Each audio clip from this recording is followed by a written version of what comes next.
Bonjour à toutes et à tous. Aujourd'hui, on va parler d'un sujet compliqué, un sujet qu'on avait déjà évoqué, les accusations de violences sexistes et sexuelles concernant Dani Caligula, qu'on connaît maintenant sous le nom de Dani et qui est donc le streamer qui compose la moitié du duo Dani et Raz et qui dirige aujourd'hui la Zawa Prod, une société de production qui regroupe des streamers et des streameuses politiques. Donc c'est un sujet qu'on avait déjà évoqué début mars suite à des tweets de Christa Vango, une ex-compagne de Dani, suivie d'une prise de parole à peu près, je pense qu'on peut le dire très clairement, incompréhensible de la part de Dani et Raz lors d'un live. À ce moment-là, moi personnellement, j'avais essayé de me renseigner sur le sujet, mais en l'état des choses à ce moment-là, j'avais établi que si le témoignage de Christa Vango semblait évoquer effectivement des violences sexistes et que Dani avait l'air de les reconnaître à demi-mot, on manquait vraiment trop de data et les éléments étaient beaucoup trop flous pour que je puisse me prononcer d'une manière ou d'une autre. Donc j'avais dit que j'attendais d'en savoir plus, surtout que Christa Vango avait informé son intention de développer plus dans le futur et que Mediapart avait été évoqué, donc on savait que quelque chose risquait de sortir et les datas, on les a eu. Les datas, on peut dire qu'on les a eu et très fort puisque Mediapart a sorti mercredi une enquête et l'article qui vient de sortir, on va être très clair, il est extrêmement solide. Ce qui est hyper important, c'est que cet article il vient non seulement étayer la prise de parole initiale de Christa Vango, mais il y ajoute d'autres témoignages, des témoignages d'autres personnes, et notamment une accusation de viol dont on ne pouvait rien soupçonner. En tout cas, pour ma part, moi, je n'avais rien ou aucun indice à ce niveau-là. Je précise ça parce qu'on a vu des gens maintenant qui disent oui, on en avait déjà entendu parler, je ne sais quoi, etc. Moi, je sais pas, je dois pas être dans les mêmes milieux que ces gens-là. Moi, personnellement, je n'en avais jamais entendu parler ni d'Ève ni d'Adam. Et vous allez voir que l'article, il est assez dur. Hein. Je le redis encore une fois. Voilà, trigger warning, ce sera la dernière fois que je le dis, mais voilà, il y aura ça va traiter de VSS, ça va en traiter de manière assez frontale, avec des détails et tout. Donc faites attention si ça vous touche, préservez-vous. Il est à noter aussi qu'outre les victimes présumées, les deux autrices de l'article, donc qui s'appellent Marie Turcan et Khedija Zerouali, ont aussi reçu Dani en entretien pour un contradictoire qui a duré 3h45. Qu'après ce contradictoire, il a pu, avant publication de l'article, relire ses citations et les amender, ce qu'il a fait apparemment de manière plutôt marginale. On est donc, je le redis, sur un travail journalistique solide qui a donné parfaitement la place à chacun et chacune d'exprimer ses positions. Et vous allez voir que ça va être très important, je pense, pour la suite. Et j'insiste sur ça aussi parce que j'ai vu hier le live qu'a fait la Zawa Prod, donc les autres représentants de l'équipe de Dani, hein, on peut dire. Donc il y avait Raz, Cassandre, Moufette, Wissam et Ilyes. Pendant leur live, ils ont tenu plusieurs fois des propos qui m'ont paru problématiques, et notamment ils ont un peu sous-entendu que l'article est à charge, que on les aurait un peu manipulés, etc. Enfin, je vois pas en quoi on les a manipulés. Ils sont venus à Mediapart de leur propre chef. Il a eu 3h45 pour donner son avis. On lui a fait relire ses citations. Enfin, pour moi, le travail de journalisme, il est bien fait et il n'y a pas absolument rien à dire de ce côté-là. Et je trouve ça assez problématique de commencer à sous-entendre qu'il y aurait une espèce de volonté occulte et malveillante de la part de Mediapart qui fait un travail de journalisme, quoi, tout simplement. Avant d'aller un peu plus loin, et je pense qu'il va falloir très vite que j'aille placer quelques bails assez importants et quelques prémices à cette conversation.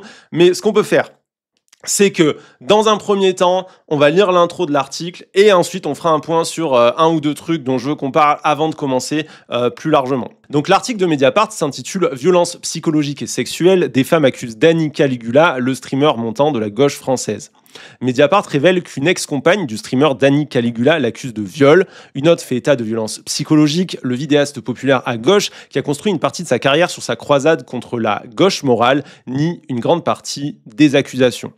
Donc c'est un article de Marie Turcan et Khedija Zerouali. Il aurait pu s'agir d'un micro-événement comme il y en a souvent dans l'univers du streaming. Un influenceur annonce qu'il va faire une pause, puis réapparaît quelques semaines plus tard.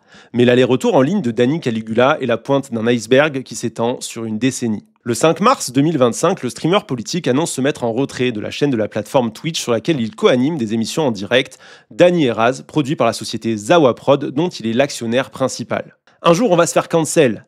On nous menace avec ça. Il y a des gens qui veulent qu'on soit fini, prévient son acolyte Raz. Les deux hommes sont peu clairs, évoquent pêle-mêle des relations amoureuses de Dani Caligula, anciennes ou récentes. Donc ça, c'est le fameux live qui a eu lieu début mars, dont je vous parlais tout à l'heure en introduction. Un espèce de live incompréhensible où les deux étaient à moitié dans le noir, en train de dire... on comprenait rien, hein. Franchement, je pense qu'on est toutes et tous un peu d'accord. Mais vous allez voir que ça va avoir une importance dans la suite de l'affaire. 3 semaines plus tard, ce dernier, donc Dani, revient souriant derrière le micro. J'ai presque oublié ce que ça fait d'être là, s'amuse-t-il. Pendant 40 minutes, il lit un texte autobiographique ponctué de morceaux d'analyse politique sur le besoin de faire front à gauche, mais aussi de condamner moins durement les personnes mises en cause pour des violences psychologiques, sexistes et sexuelles. L'influenceur de 32 ans, qui a récemment interviewé sur sa chaîne Jean-Luc Mélenchon, François Ruffin et Rima Hassan, se voit comme un néo-éditorialiste de gauche. Sur la plateforme Twitch, Dani et Raz approche des 100 000 abonnés. Et sur ses profils personnels, Dani Caligula, un pseudonyme, est suivi par 111 000 comptes sur YouTube, 60 400 sur Instagram. Mediapart s'est entretenu avec une vingtaine de personnes ayant travaillé avec Dani Caligula, partagé sa vie amicale ou amoureuse. Certaines révèlent la violence de propos qu'il tient une fois la caméra éteinte, d'autres rapportent des faits de violence psychologique et verbale pouvant confiner au harcèlement. Une femme dénonce un rapport d'emprise, une autre un viol. Aucune plainte n'a été déposée à ce jour et l'intéressé nie en grande partie ces accusations. Au cours d'un long entretien avec Mediapart, lire notre boîte noire, donc c'est ce que je vous disais tout à l'heure, ils expliquent que ça a duré plus de 3 heures, qu'il a pu relire ses verbatims, etc., etc. Dani Caligula a mentionné des dépressions, confirmé avoir parfois fait du chantage au suicide et été harcelant envers une de ses ex. Il estime que l'accusation de viol serait une transformation a posteriori d'un événement qu'il qualifie de flou. Les VSS, violences sexistes et sexuelles, personne n'y survit à gauche, a-t-il asséné en préambule, personne ne cherche à comprendre et c'est un free shoot pour nos adversaires d'extrême droite, mais aussi de gauche. Avant de commencer, qu'on aille un peu plus creuser et qu'on aille au bout du sujet, je voudrais répondre à une ligne de défense concernant Dani que j'ai beaucoup vue depuis avant-hier sur Internet et qui me dérange énormément. C'est une ligne de défense que j'ai à la fois vue portée par des no-name en commentaire un peu partout, soit que ce soit sur des chats ou que ce soit dans des commentaires sous l'article Mediapart ou sous des vidéos qui parlent de ça. Et j'ai un peu l'impression aussi d'avoir vu cette ligne de défense un peu portée par les membres de la Zawa hier, à savoir une ligne qui est quand même assez commune et qu'on retrouve assez souvent lorsqu'un homme est accusé de VSS et qui consiste à dire ok, il y a des témoignages, mais c'est pas non plus une condamnation en justice. Et puis, aucune des victimes n'ont porté plainte. Donc, tant qu'il n'y a pas de procès, c'est une voix contre l'autre. Pourquoi est-ce que je croirais plutôt la victime présumée que Dani, etc., etc. D'ailleurs, cette ligne de défense, c'est ce qui m'a vachement dérangé dans le live de la Zawa Prod d'hier soir. On avait un peu l'impression qu'ils étaient en mode non, mais nous, on n'a jamais défendu qu'il fallait croire les victimes, c'est plus compliqué, etc., etc. Cette ligne de défense, moi, elle m'a beaucoup dérangé, ce côté très légaliste. Et ce discours qui finalement nous dit non mais nous on n'a jamais défendu qu'il fallait croire les victimes, pourquoi est-ce qu'il faudrait croire les victimes de toute façon, c'est une parole contre une autre, etc., etc. Et moi ça m'a mis très mal à l'aise de lire ça, et je me suis dit qu'avant de commencer je voulais rappeler un principe important qui est que lorsque l'on a des faits suffisamment étayés, effectivement, oui, il est de bon ton, je ne sais pas comment le dire autrement, de prendre le parti et de croire les victimes. Pourquoi ça ? Pourquoi est-ce qu'on dit qu'il faut croire les victimes ? Est-ce que c'est parce qu'on est anti-homme ? Est-ce qu'on est parce qu'on est pour condamner comme ça arbitrairement les gens ? Parce qu'on est monstrueux et qu'on a en nous un espèce de petit dictateur intérieur qui veut punir les gens comme ça et les cravacher ? Absolument pas. En fait, ce parti pris, il a un sens politique extrêmement fort. C'est que, en réalité, nous vivons dans un monde où les condamnations pour viol sont extrêmement rares. Et si on attend des condamnations pour viol pour prendre le parti des victimes et condamner les agresseurs, eh ben, malheureusement, les victimes seront en permanence livrées à elles-mêmes. En France, je vous donne quelques chiffres. Entre 5 et 10% des victimes de viol portent plainte et seulement 1 à 2% des viols aboutissent à une condamnation condamnation des auteurs en cour d'assises. Je le redis, entre 5 et 10% des victimes de viol portent plainte et seulement 1 à 2% des viols aboutissent à une condamnation des auteurs en cour d'assises. La sociologue Véronique Le Goaziou explique que ce chiffre vient du fait que 86% des victimes ne signalent jamais les faits à la police, que sur celles qui font le déplacement au commissariat, seuls 8% déposent une plainte et que seuls 10% de ces plaintes aboutissent à une condamnation criminelle. À ça s'ajoute évidemment le fait, il faut le rappeler à chaque fois, mais que depuis des décennies, de nombreuses études statistiques ont été faites sur les fausses déclarations et qu'il y a extrêmement peu de fausses déclarations dans les affaires de viol. On considère que c'est entre 2 et 4% de fausses accusations. Donc c'est extrêmement, extrêmement faible comme chiffre. C'est quelque chose qui est très, très, très, très, très rare. La vérité, c'est qu'on a une société où il y a énormément de VSS, de violences sexistes et sexuelles, où il y a énormément de viols pour très peu de condamnations. Et ça s'explique largement par des défaillances de notre système à la fois législatif et aussi de notre système policier, notamment à la réception des VSS. En fait, la judiciarisation d'un viol, donc le fait qu'elle aille au tribunal et qu'elle arrive au tribunal, dépasse largement le simple bon vouloir d'une victime. Oui, dans un monde magique, incroyable et fabuleux, il suffirait que la victime arrive et dise « Non, je vais porter plainte !» Et puis hop, d'un coup, il y aurait plein de gens qui seraient là « Salut, nous sommes la Patte Patrouille et nous allons t'accompagner pour te défendre car tu es une victime. » Mais on n'est pas dans ce putain de monde-là, s'il vous plaît. Ça, c'est le monde des bisounours et malheureusement, personne n'y vit. En réalité, on est dans une situation où c'est extrêmement, extrêmement difficile pour des victimes de réussir ne serait-ce qu'à être entendues, même si elles décident de faire les démarches. Dans un premier temps, on peut se poser effectivement la question de la propension des victimes à informer les flics, mais surtout, en fait, il faut aussi se demander comment les policiers vont être en capacité de recevoir les victimes lorsqu'elles arrivent, donc la priorité tout simplement accordée par les forces de sécurité au viol. Est-ce que par exemple ils vont prendre l'affaire, sachant qu'elle a un très faible taux de résolution par exemple? Moi qui ai pas mal travaillé sur l'insécurité, je peux vous assurer que les affaires à faible taux de résolution, c'est des affaires qui peuvent largement impacter les statistiques d'un commissariat, donc aussi les possibilités de mobilité hiérarchique, d'obtenir des promotions, d'obtenir des déplacements, des choses comme ça, etc. Donc ça peut largement impacter le fait qu'on requalifie ses affaires ou qu'on n'écoute pas beaucoup les victimes, etc., etc. Se pose aussi la question de la capacité simple en fait des policiers qui sont très rarement formés à gérer ces récits-là, à traiter effectivement ces affaires. Comment est-ce qu'ils vont recevoir les victimes? Quelles questions est-ce qu'ils vont poser? Imaginez une victime qui arrive au commissariat, qui se retrouve face à un flic qui commence à lui demander comment est-ce qu'elle était habillée. Ça va peut-être pas encourager la personne à aller au bout de la démarche, quoi. T'as vite fait de te barrer, de quitter la pièce et de dire fuck off, quoi. Donc comment la personne va être reçue, comment l'accusé, si accusé il y a, va être interrogé, etc., etc. Tout ça fait qu'aujourd'hui, il est extrêmement, extrêmement difficile pour une affaire de viol d'être judiciarisée et d'un point de vue politique, se référer uniquement au viol dans sa version du coup judiciaire pour aller écouter les victimes, dire en gros moi un tel je le condamnerai pas tant que la justice aura pas tranché et puis bon écouter les victimes c'est un peu facile nanani nanana en fait pour moi c'est tout simplement invisibiliser la grande majorité des victimes et laisser de potentiels agresseurs occuper en toute impunité des positions de pouvoir, ce que je trouve très très dérangeant. C'est pour ça que dans des cas très médiatiques comme l'affaire Dany, je pense que c'est d'autant plus important de prendre en compte les témoignages, qui plus est quand c'est des témoignages qui ont été vérifiés, étayés par un média, donc on connaît le sérieux et le travail d'enquête depuis des décennies comme Mediapart. Ces faits ayant été établis, on va passer à la suite de l'article, c'est là où on va rentrer dans le très très très très très dur. 2 jours à Montpellier.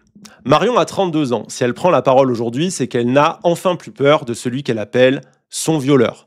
Marion est une artiste estimée pour ses œuvres féministes dont plusieurs abordent le sujet de la reconstruction après un viol. Elle ne souhaite pas se cacher, mais demande que son nom d'artiste ne soit pas mentionné pour ne pas être défini par lui.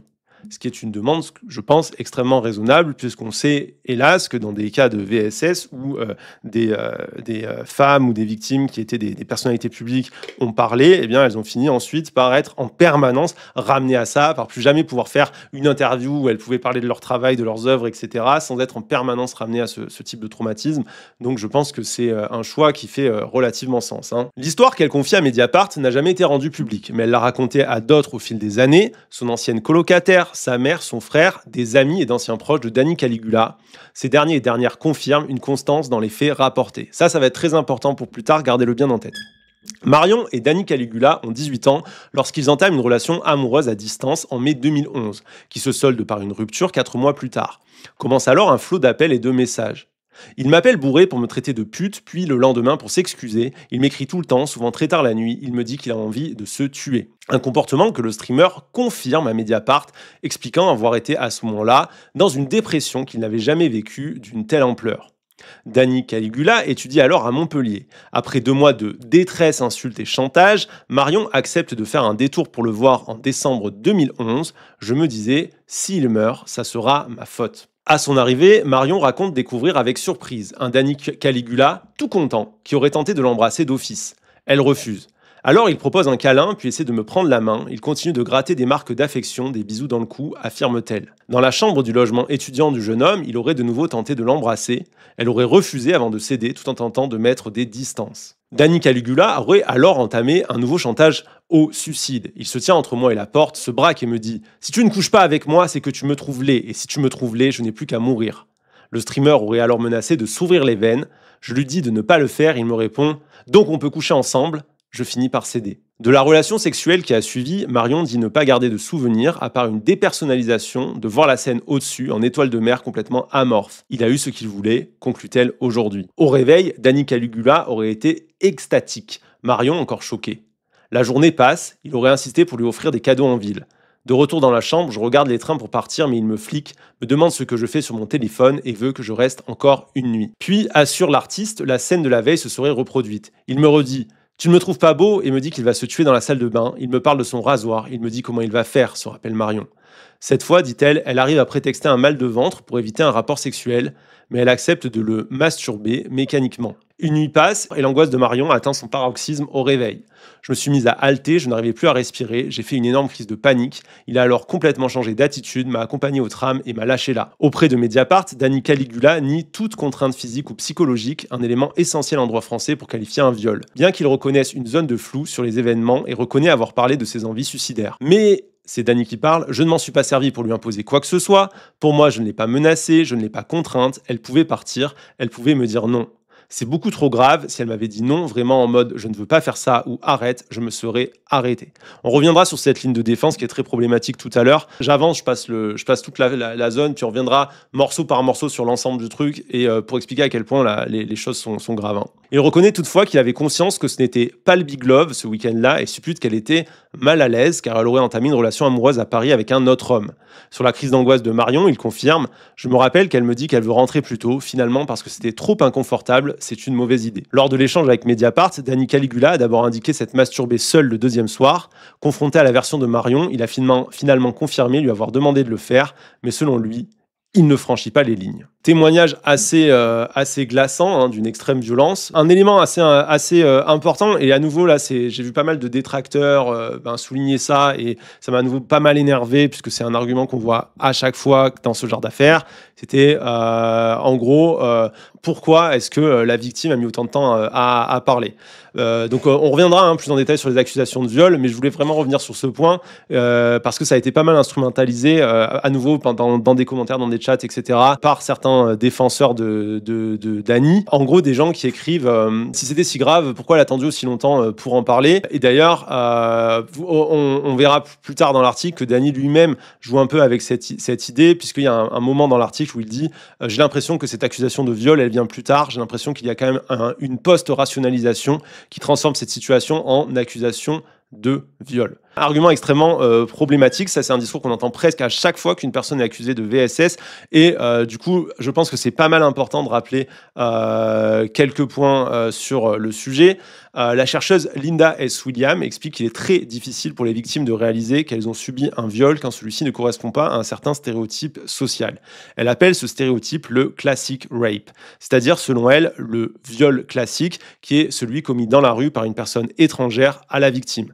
Ça ne veut pas dire, comprenons-nous bien, que les autres viols ne sont pas des viols, mais c'est ce type de viol qui est mis en avant dans nos sociétés et c'est celui duquel on a une représentation mentale. C'est celui qu'on va voir dans les films, c'est celui qu'on va voir dans les séries, dans les médias, c'est celui qui est instrumentalisé par les politiques, c'est aussi celui qui est le plus judiciarisé en termes de peine lorsqu'il va en justice.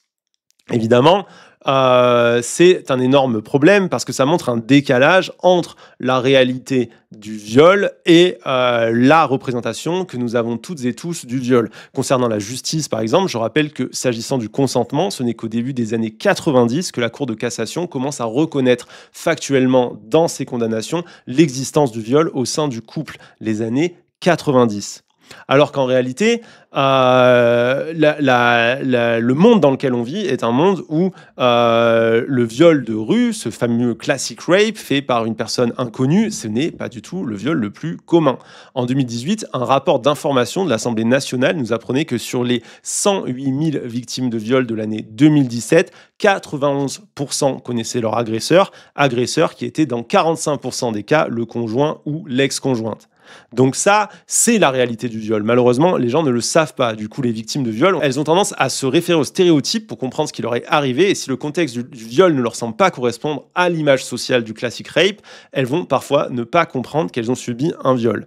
Ainsi, selon Véronique Legoaziou, qui a écrit un livre, donc qui est une sociologue qui a écrit un livre qui s'appelle Viol, qui est extrêmement précis sur le sujet, elle constate que lors de son enquête, qui a duré qui prend des données sur plus de 10 ans, seuls 10% des victimes de viols familiaux avaient porté plainte quelques heures après les derniers faits, alors que c'était le cas de 76% des personnes violées par une personne très peu connue ou inconnue d'elle. On voit bien qu'il y a une mécanique et que cette mécanique, en fait, elle va favoriser à la fois la compréhension intérieure de la personne et sa capacité à parler, à s'en ouvrir et à penser qu'elle va être comprise. Parce que quand bien même la personne comprend qu'elle a subi un viol, elle va se dire « mais oui, mais les gens vont jamais me croire parce que ça ne correspond pas à la représentation que les gens se font du viol en général ».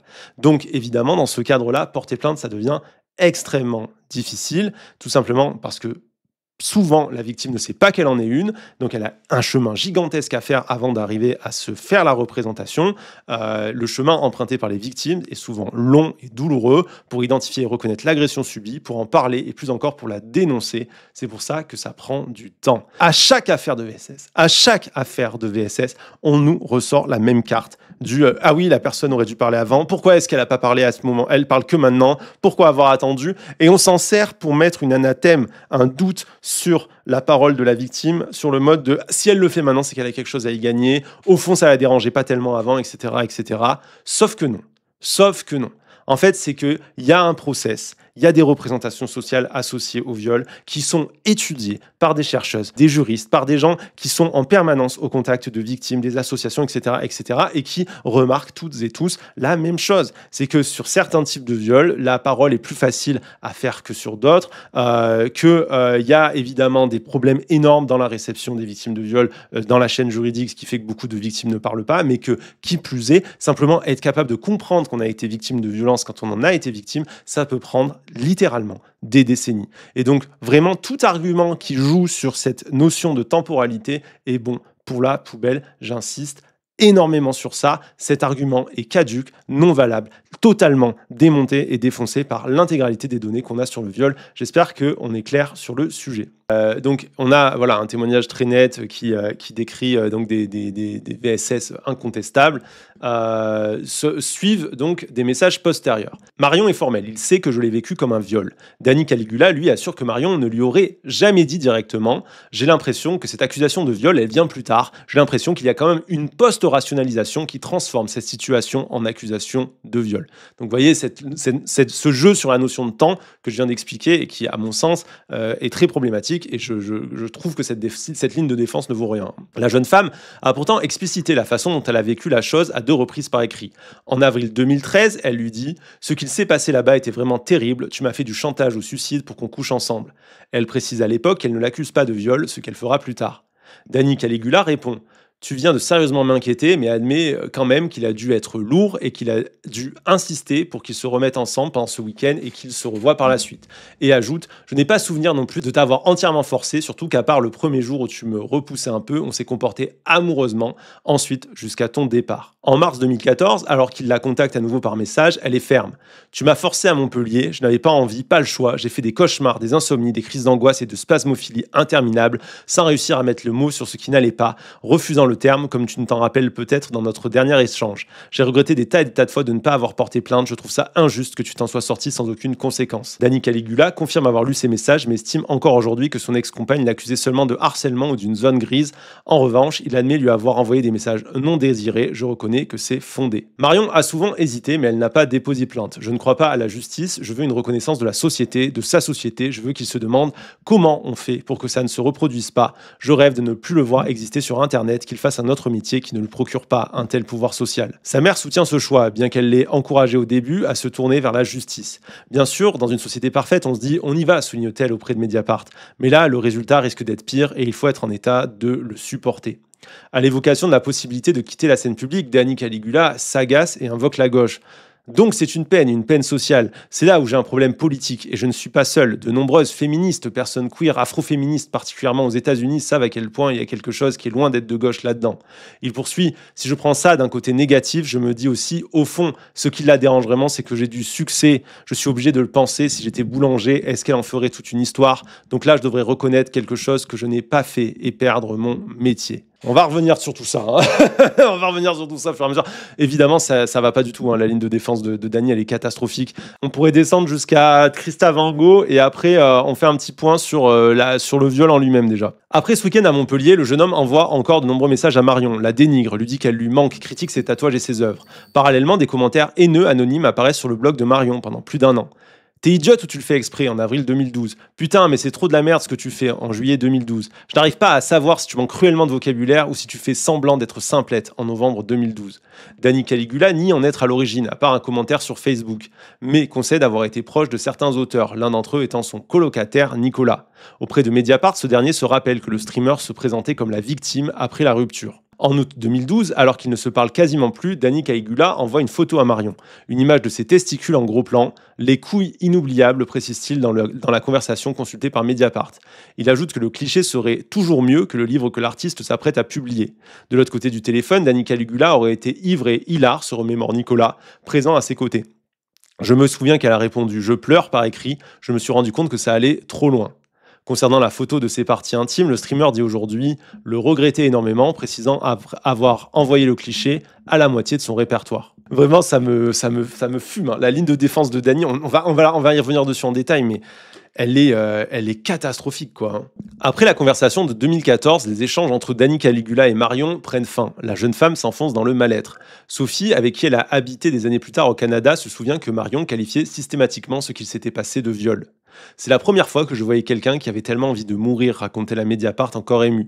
Un détail l'a marqué. Je me souviens que pour elle, la pénétration qu'elle avait vécue était d'une même violence que d'avoir dû le masturber. Avant tout, je pense qu'il faut revenir sur la défense de Danny. Et je sais qu'intuitivement, on a envie tout de suite de revenir sur l'histoire du boulanger, etc. et tout. Mais pour moi, le plus important, ce n'est pas là que ça se joue.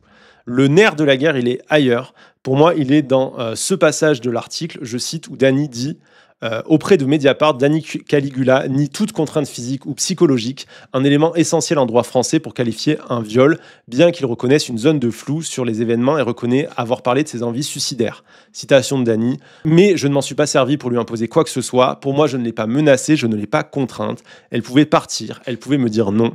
C'est beaucoup trop grave. Si elle m'avait dit non, vraiment en mode je ne veux pas faire ça ou arrête, je me serais arrêté. À mon sens, la défense de Dany, elle est absolument sans valeur. Déjà, je pense qu'il faut commencer par parler de consentement. Je vais citer le rapport d'information sur le viol rédigé par les députés Sophie Auconie et Marie-Pierre Rixen, qui disent que dès lors qu'il existe une réticence, le consentement n'est pas acquis. Donc je trouve que déjà, si on pouvait avoir ça toutes et tous en tête et se le garder très très clairement marqué au fer rouge dans le cerveau, ce serait vraiment très très bien.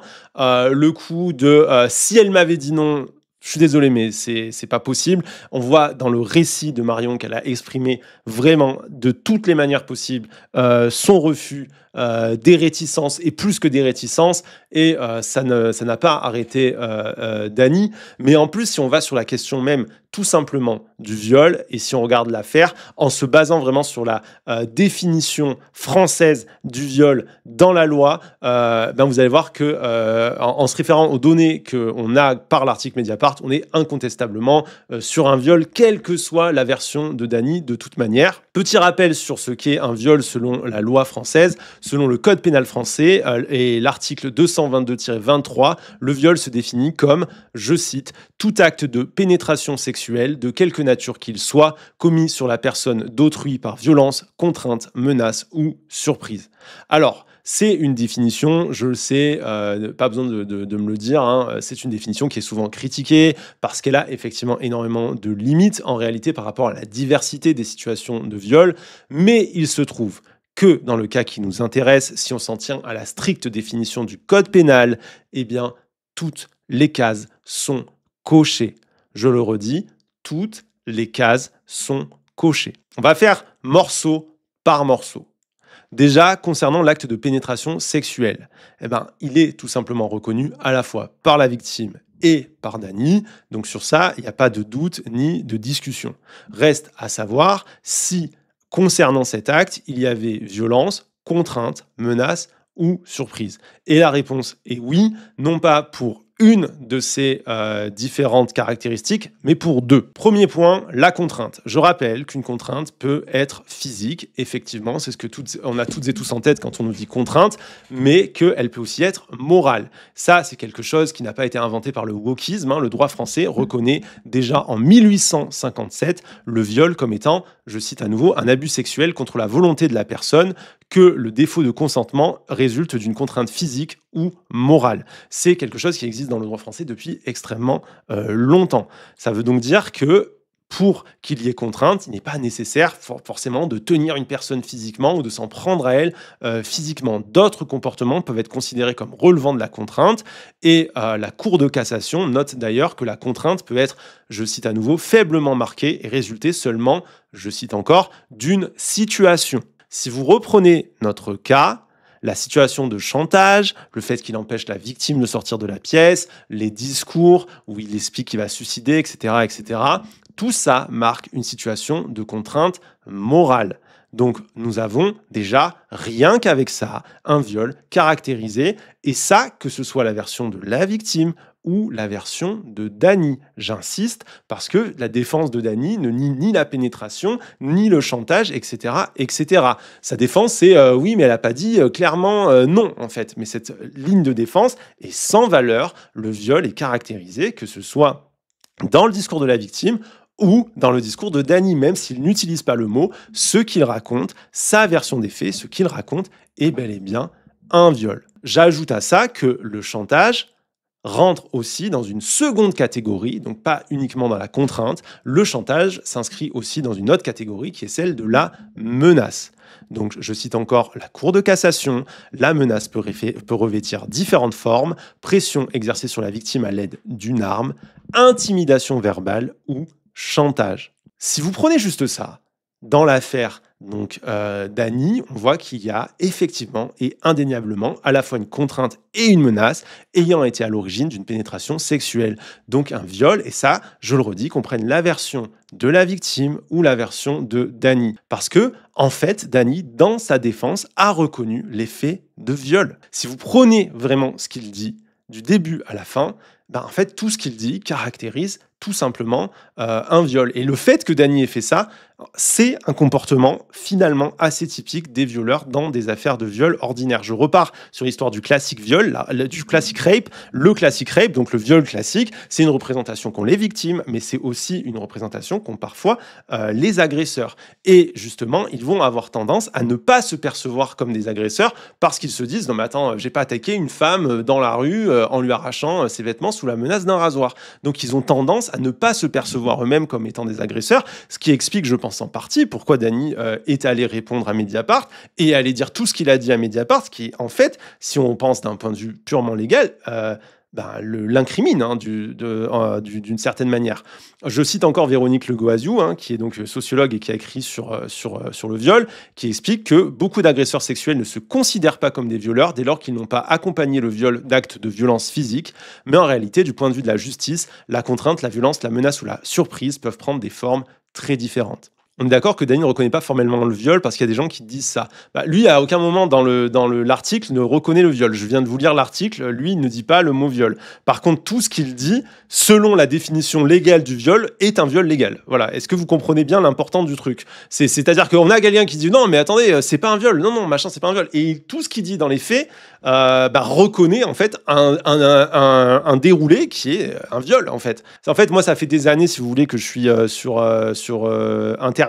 Ça fait des années que je vois passer des affaires de VSS et malheureusement que je vois la manière dont on construit du flou, dont on construit du trouble autour des témoignages des victimes, dont on finalement innocente des agresseurs sur la base de non, mais c'est pas aussi clair, non, mais il y a des zones grises, etc. Ce qui d'ailleurs fait largement partie de la défense de Dany dans l'article. Moi, je tiens à ce qu'on prenne les éléments, qu'on les regarde en les contextualisant par rapport à la loi, par rapport à nos connaissances scientifiques sur le sujet, par rapport aux données statistiques sur le sujet. On n'est pas en train d'avoir, je le redis de ce que j'ai dit tout à l'heure, on n'est pas en train d'avoir votre petit débat Twitter de mes couilles là. On est en train de parler d'un viol, on est en train de parler de quelque chose d'extrêmement grave. À partir de là, pour moi, l'essentiel, c'est qu'on ait établi les datas et qu'on soit bien clair sur ce dont on parle et qu'on ne commence pas à faire des espèces de pseudo-nuances qui vont finir, on le sait, à chaque fois, ça finit par tourner toujours de la même manière, par ne servir que les agresseurs. On va enchaîner sur la question de Christa Van Gogh et la question de l'emprise. C'est la deuxième partie de l'article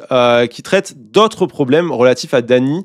Et ça me semble assez important de préciser que le but de cette partie-là, c'est pas d'en rajouter pour en rajouter, mais c'est plutôt de donner des éléments qui vont être totalement essentiels pour assurer la crédibilité aussi du premier témoignage de viol. Donc c'est à la fois des faits qui sont très graves, qui vont nous être décrits, mais aussi des faits en fait qui vont permettre de solidifier le premier témoignage et en fait d'en renforcer la crédibilité. C'est quelque chose que vous comprendrez mieux après quand je vous aurai expliqué comment on prouve un viol. Vraiment la question du registre de la preuve, c'est une mécanique assez particulière, mais avant qu'on en passe par là, on va lire la partie donc sur Christa Van Gogh, puis on reviendra sur le sujet plus largement. Christa Van Gogh sous emprise.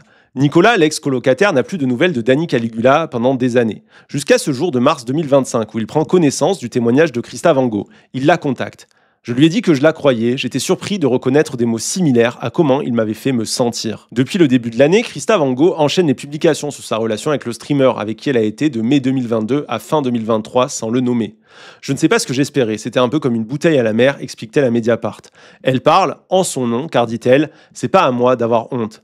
Cette bouteille a fini par être rattrapée par Tedak, un gamer, un passionné de jeux vidéo, anciennement proche de Dany Caligula. Il lui écrit « Tu as tout mon soutien, vu comme il pouvait agir de manière chelou avec toi en faisant passer ça pour des vannes, et aussi vu comme il parle des meufs en général. » Christa Van Gogh, mannequin noir et créatrice de contenu antiraciste sur les réseaux sociaux, dit avoir dépéri au cours de leur relation. Je suis tombé dans un grave épisode dépressif, j'ai perdu du poids, j'ai été hospitalisé, développé des abcès. Des certificats médicaux en attestent. Dans ma vie, j'ai déjà eu des épisodes dépressifs, il y a un terreau acte-tel. Mais quand on s'est mis ensemble, j'allais bien. C'est à cause de notre relation que j'ai plongé. Pour appuyer son témoignage, Christa Van Gogh collectionne les anecdotes sur ce qu'elle considère être une relation d'emprise. Il y a eu ses copines dont elle s'est éloignée. Il ne me disait pas de ne pas les voir, mais répétait que c'était des normies, des personnes trop banales, assure Christa. Il suffisait qu'il fasse une petite réflexion pour que je cogite et finisse par m'éloigner d'elle. Son amie Juliette confirme. Elle s'éloignait de nous progressivement. Soyons honnêtes, on ne la voyait plus du tout, abonde Stacy. Il y avait son apparence physique. Je n'étais pas assez apprêté pour lui. Plusieurs fois, je me suis changé pour que ça lui convienne. Il y avait l'alimentation. Il me faisait des remarques sur ce que je mangeais en disant que c'était dégoûtant. Teda confirme beaucoup des remarques qu'il pouvait lui faire concerner la nourriture. De son côté, Danny Caligula n'accepte pas de tort individuel, dénonçant des comportements toxiques équivalents chez son ex. Il explique s'être senti coincé dans cette relation où la peur de l'abandon était pesante. J'avais une forme d'épée de Damoclès sur la tête. Il nie avoir critiqué ses habits, mais mentionne des discussions de couple quand on aime bien se faire beau. Sur la nourriture, il ajoute « Dire à quelqu'un attention à ce que tu manges, ce n'est pas le dénigrer » et estime qu'elle critiquait également son alimentation à lui. Raz, qui habitait avec Danny Caligula lorsqu'il sortait avec Christa Van Gogh, indique qu'il s'agissait selon lui d'une relation conflictuelle qui devait se finir. Ce n'est pas pour rien qu'il l'a quitté, dit-il. Je n'ai pas envie de criminaliser ni l'un ni l'autre, mais si le concept de violence psychologique est appliqué à Danny, il doit aussi être appliqué à Christa. Le streamer estime que la jeune femme sera en colère car l'entreprise aurait refusé de lui prêter une caméra après la rupture. Elle veut non seulement me faire couler moi, mais idéalement si ça fait un peu de mal à la Zawa Prod. La créatrice de contenu a échangé régulièrement avec le streamer jusqu'à l'été 2024. Aujourd'hui, elle assure qu'elle ne veut plus avoir affaire à lui. Peu à peu, le comportement de Danny Caligula fait l'objet de discussions dans les espaces militants à gauche. En décembre 2024, alors qu'un Zawa Show se prépare avec les députés François Ruffin et Aymeric Caron, un collectif de musiciennes féministes annule sa venue. Elles ont été informées par Alexia, habituée de cette scène musicale, que Marion accuse l'influenceur de viol et de harcèlement. Raz appelle la jeune femme accompagnée de son petit ami Cassandre, un autre streamer de Zawa Prod. Ils m'ont tenu la jambe pendant 2 heures, ils ont essayé de me retourner le cerveau, ils essayaient de me convaincre que ce n'était pas un viol, raconte Alexia.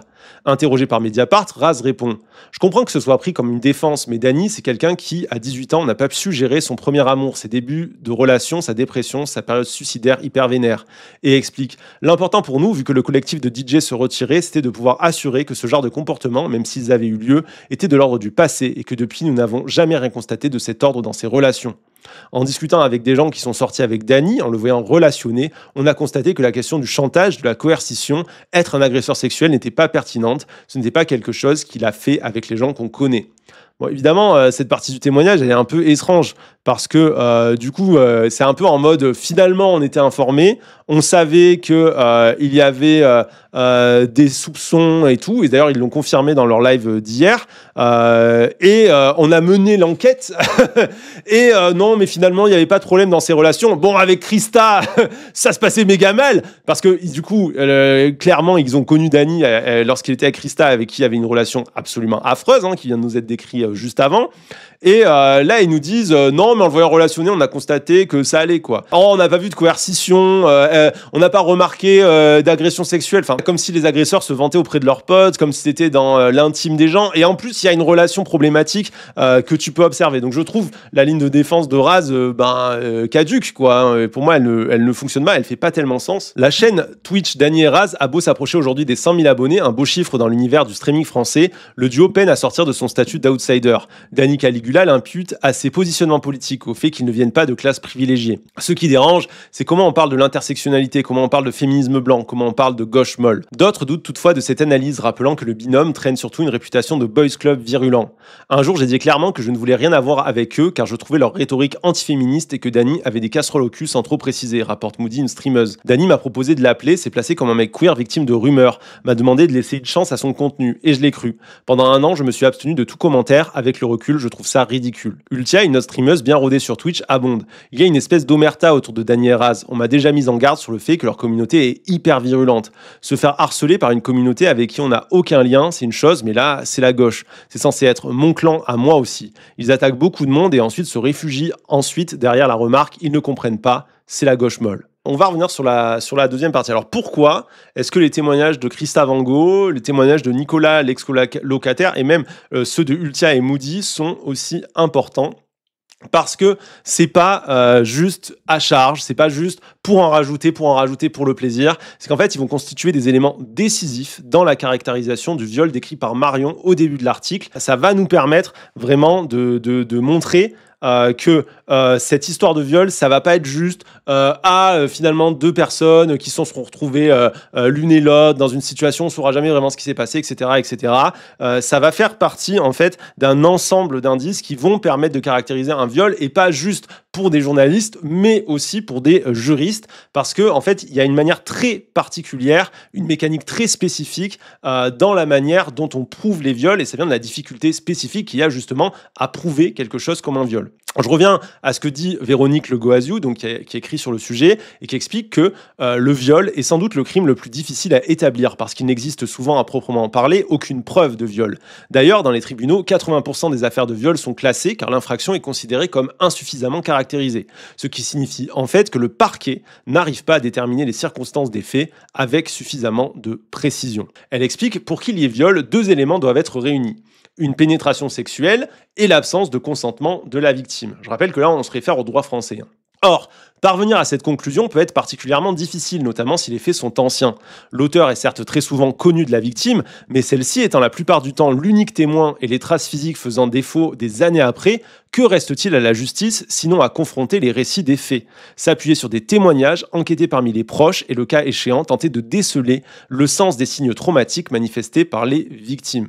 Je vous rappelle ce qu'on a dit tout à l'heure. On a établi que dans les affaires de viol, les victimes, la plupart du temps, mettent vraiment des années et des années à réussir à parler, à réussir à s'exprimer. Du coup, comme elles mettent autant de temps à parler, évidemment, s'il y a eu des violences, des traces de violences physiques, etc., on va pas pouvoir les avoir. Donc ce qu'on aura, ce sera le récit d'une personne.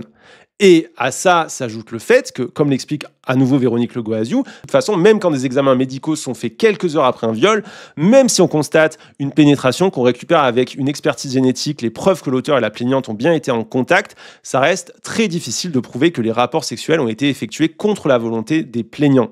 Évidemment, c'est plus facile s'il y a des indices de contrainte ou de violence physique. Mais en fait, on sait aussi que même un viol avec arme peut ne pas laisser de traces. Je vais reprendre un témoignage. Donc, c'est un témoignage de Marie-Ange Le Boulaire, qui est présidente de l'Association nationale pour la reconnaissance des victimes, qui a été elle-même victime d'un viol dans un parking sous la menace d'un couteau et qui raconte ce qui lui est arrivé. Elle explique: son couteau sous ma gorge n'a pas laissé de traces de sang, il ne m'a pas coupé la carotide, il ne me l'a pas planté dans le ventre.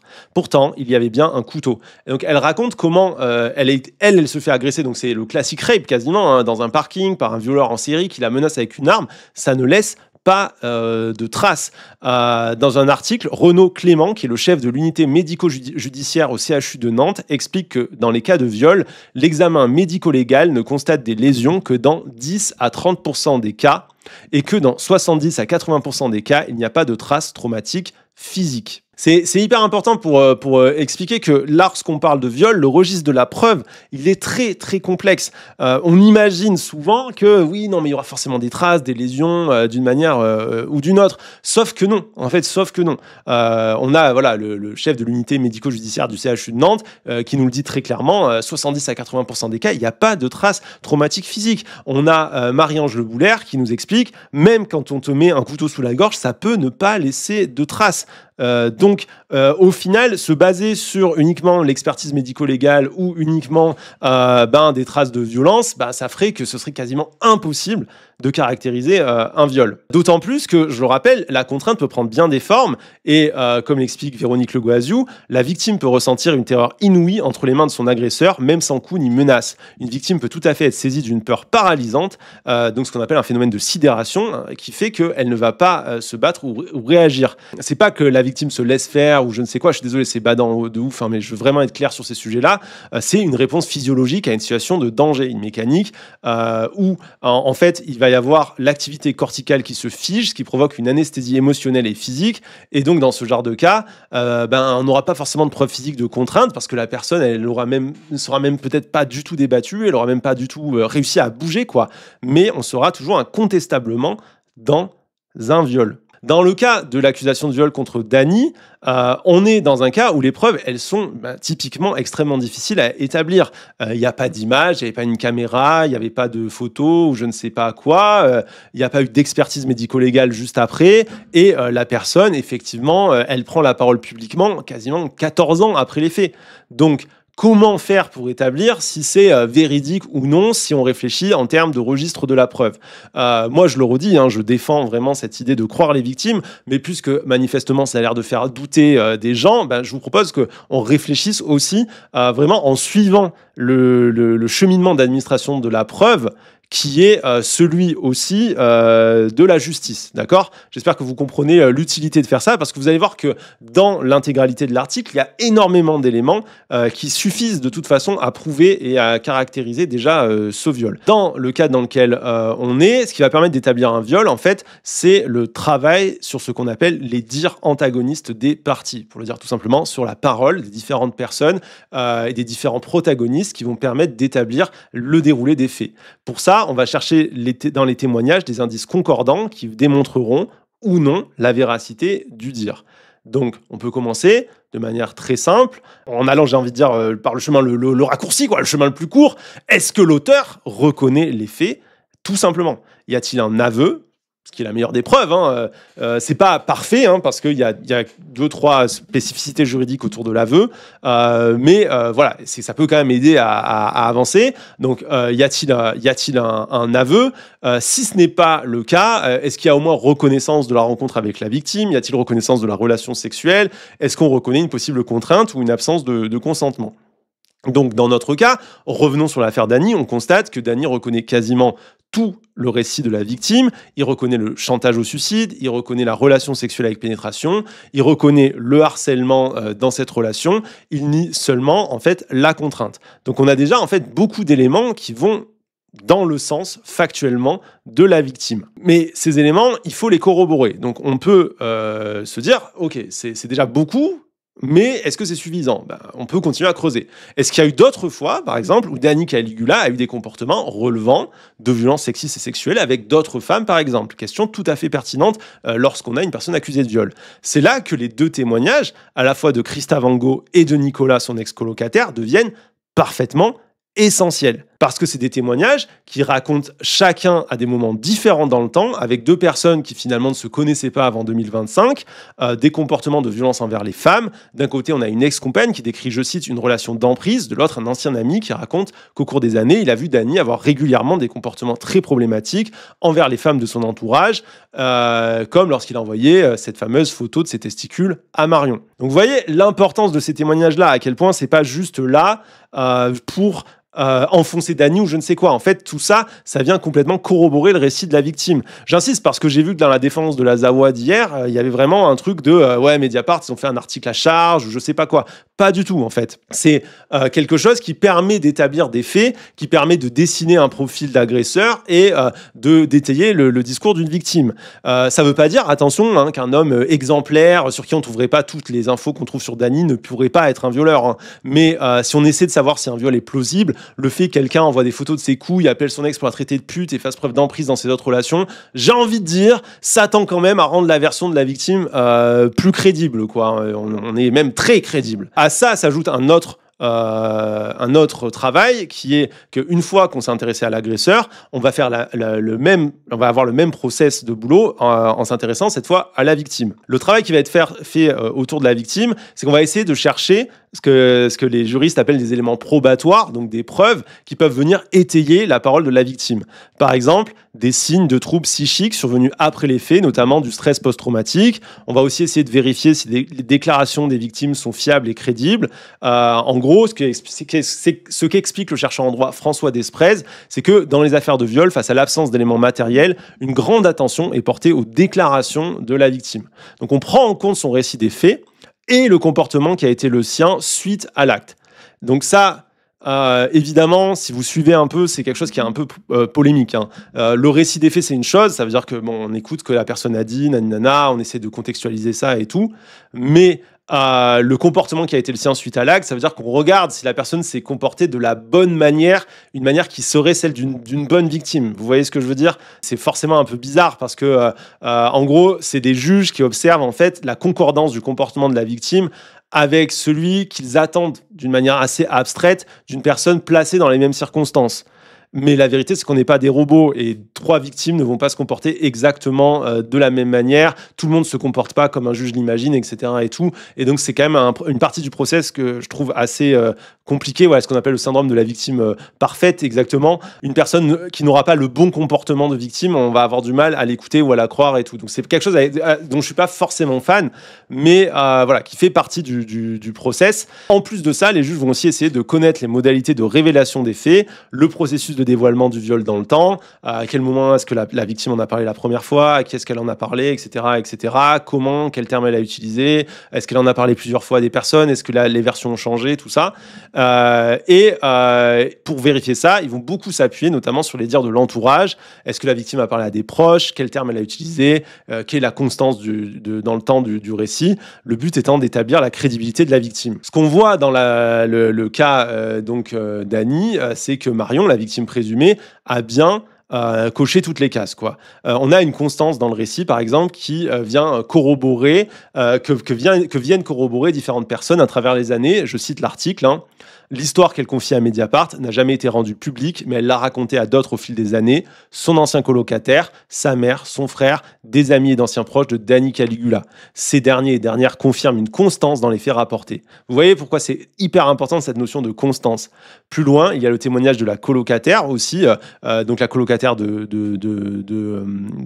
Marion, qui explique, donc la colocataire s'appelle Sophie. Sophie, avec qui elle a habité des années plus tard au Canada, se souvient que Marion qualifiait systématiquement ce qu'il s'était passé de viol. C'est la première fois que je voyais quelqu'un qui avait tellement envie de mourir, rapporte-t-elle à Mediapart.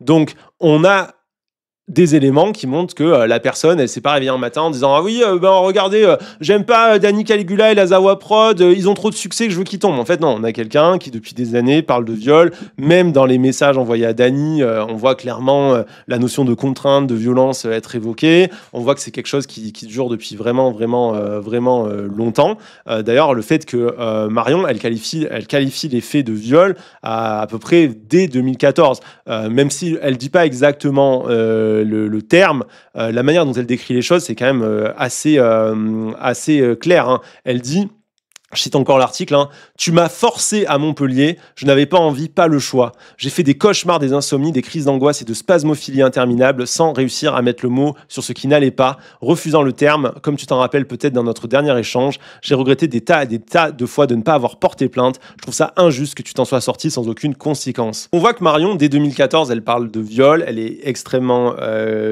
claire, qu'il y a une constance dans les propos, qu'elle le raconte à différentes personnes, tout ça à travers le temps. On voit aussi qu'elle décrit des signes extrêmement nets de stress post-traumatique, à nouveau dès 2014, hein, cauchemar, insomnie, crise d'angoisse, spasmophilie.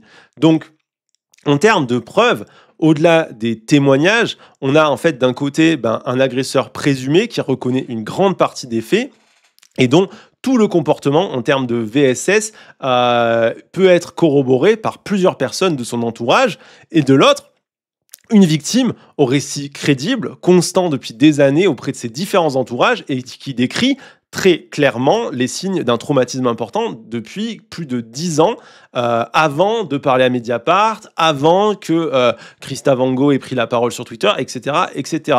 Donc autant dire que c'est extrêmement solide et que ça pourrait largement se défendre même devant un tribunal, hein, ça s'est déjà vu. Je reprends à nouveau le chercheur en droit François Desprez, hein, qui explique que la Cour de cassation a pu approuver des juges ayant condamné pour agression sexuelle en se fondant sur la crédibilité des déclarations faites par la victime en l'absence d'éléments matériels ou de témoins. C'est extrêmement solide. Je trouve l'article de Mediapart absolument irréprochable. Je pense que Marie Turcan et Khadija Zerouali ont parfaitement bien fait le taf, à la fois dans le recueil du témoignage et dans la mise en relation des différents discours, pour montrer qu'ils se corroborent très fortement les uns et les autres. Je pense que si on examine les éléments, il est indéfendable. Je le dis, mais vraiment indéfendable, de nier l'accusation de viol ou la parole des victimes. Et j'espère que les soutiens de Dani vont ouvrir les yeux, mais par pitié, quoi. Essayer de comprendre de quoi on parle. Pour en venir à ce que moi, je pense faire par rapport à ça, Enfin, c'est très clair, hein. Personnellement, j'ai décidé de retirer l'interview de Dany et celle de Raz que j'avais sur la chaîne. Pour Dany, je pense que ça se passe de commentaires. Pour moi, il y a viol. Pour moi, on est face à un agresseur. Et je pense à un moment donné que non, on va pas lui donner une plateforme partout. Et pour ce qui est de Raz, en gros, j'avais fait une interview longue de lui. Donc lui n'est pas accusé de viol, hein, effectivement, mais au-delà des différentes révélations le concernant qui me posent quand même lourdement problème, je ne veux tout simplement pas servir de plateforme à quelqu'un qui actuellement se fait l'avocat public et médiatique de son pote accusé de viol. Pour moi, c'est inacceptable. Donc, ça ne me va pas. C'est une position qui ne me va pas du tout de son côté. Et je vais étendre ça à la Zawa Prod, hein, par rapport à leur live d'hier. Je ne veux plus de relation avec la Zawa Prod. Je ne suis pas du tout d'accord avec leur ligne de défense et je pense que ce n'est pas du tout à la hauteur ce qu'ils ont fait de la gravité des faits. Et je crois que les gens, vous ne vous rendez pas compte encore aujourd'hui, là, les gens que je vois dans le chat, à quel point on parle d'un fait de viol caractérisé, accompagné de VSS sur des années, sur différentes femmes, de comportements extrêmement dangereux et toxiques. Donc, c'est absolument pas normal que vous soyez dans un tel discours de défense et de réhabilitation d'une personne qui n'utilise même pas le mot viol pour parler de ce qu'il a fait. Enfin, c'est tout à fait inacceptable, vraiment tout à fait inacceptable. Je vais reposter, je pense, cette vidéo sur YouTube et je vais être aussi très clair, je ne parlerai plus de cette affaire à moins qu'il y ait des développements en termes d'informations inédites, que ce soit du côté médiatique ou judiciaire. Je ne m'intéresserai pas aux différentes bagarres de différents groupes de gauche ou je ne sais quoi. Ça ne m'intéresse pas. J'ai dit tout ce que j'avais à dire et je compte sur vous pour ne pas me pourrir mon chat avec des ragots et des rumeurs qui ne vont pas manquer de fleurir dans les jours qui viennent. Vraiment, je n'ai aucun intérêt pour ce genre de choses et ça ne devrait pas vous intéresser non plus. La seule chose que je veux que vous gardiez en tête, c'est que les faits ne sont pas flous, les faits ne sont pas gris. Il y a un viol qui est largement étayé, qui est au final, si on prend les propos de Dany et la défense de Dany même, quasiment reconnu par Dany lui-même. À ce stade, je pense que la moindre des choses, c'est de faire preuve d'exemplarité. Et je l'ai dit au début du stream, je pense que c'est extrêmement important de croire et de soutenir les victimes dans un moment comme celui-là.